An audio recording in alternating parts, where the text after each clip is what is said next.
GST వసూళ్ల గ్రోత్లో Telangana టాప్లో నిలిచింది. అక్టోబర్లో 10% వృద్ధితో 5,726 కోట్లు వసూలయ్యాయి.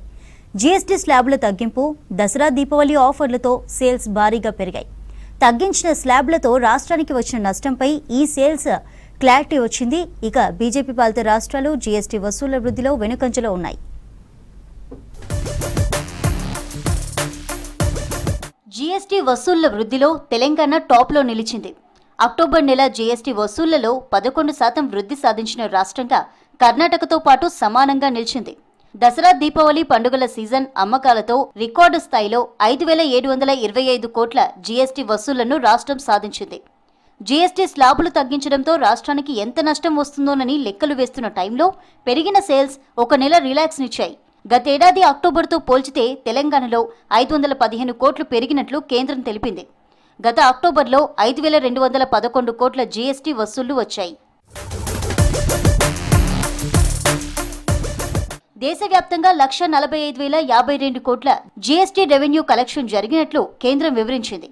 అయితే జాతీయ స్థాయిలో 2% వృద్ధినే నమోదు చేయగలిగింది.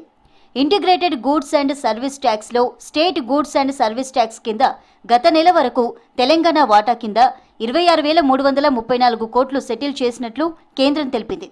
గతేడాది ఈ సమయంతో పోల్చితే ఈ వాటాలో 4% గ్రోత్ ఉన్నట్లు పేర్కొంది. గతేడాది అక్టోబర్లో 25,306 కోట్లను చెల్లించినట్లు వివరించింది. ఇక జీఎస్టీ వసూళ్లకు ఇప్పుడు నవంబర్ నెల లెక్కలు సవాలుగా మారనున్నాయి.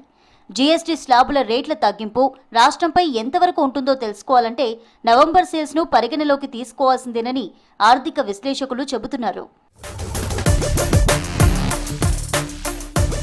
పండుగలకు ముందు జీఎస్టీ రేట్లు తగ్గించడంతో వస్తువుల ధరలు తగ్గాయి. దసరా దీపావళి ఆఫర్లుండటంతో ప్రజలు కొనుగోళ్లు పెరిగాయి. ఫలితంగా రాష్ట్రంలో అక్టోబర్ జీఎస్టీ ఆదాయం పెరిగింది. ఈ పెరుగుదలలో పండుగ డిమాండ్ వాటానే ఎక్కువగా ఉందని, తగ్గించిన రేట్ల వల్ల వచ్చిన నష్టం పెరిగిన కొనుగోళ్లతో భర్తీ అయిందని నిపుణులు అభిప్రాయపడుతున్నారు. అయితే పండుగల హడావుడి తగ్గిన తర్వాత ఈ నెలలో కొనుగోళ్ల వేగం సాధారణ స్థాయికి చేరుకుంటుంది. అప్పుడు తగ్గిన పన్ను రేట్ల వల్ల వచ్చే ఆదాయం ఎంత, అమ్మకాల పెరుగుదల వచ్చే ఆదాయం ఎంత అనే అంశాలపై స్పష్టమైన అవగాహన వస్తుందని ఆర్థిక నిపుణులు చెబుతున్నారు. నవంబర్ జీఎస్టీ కలెక్షన్స్ను లిట్మన్ టెస్టుగా ఆర్థిక శాఖ వర్గాలు భావిస్తున్నాయి.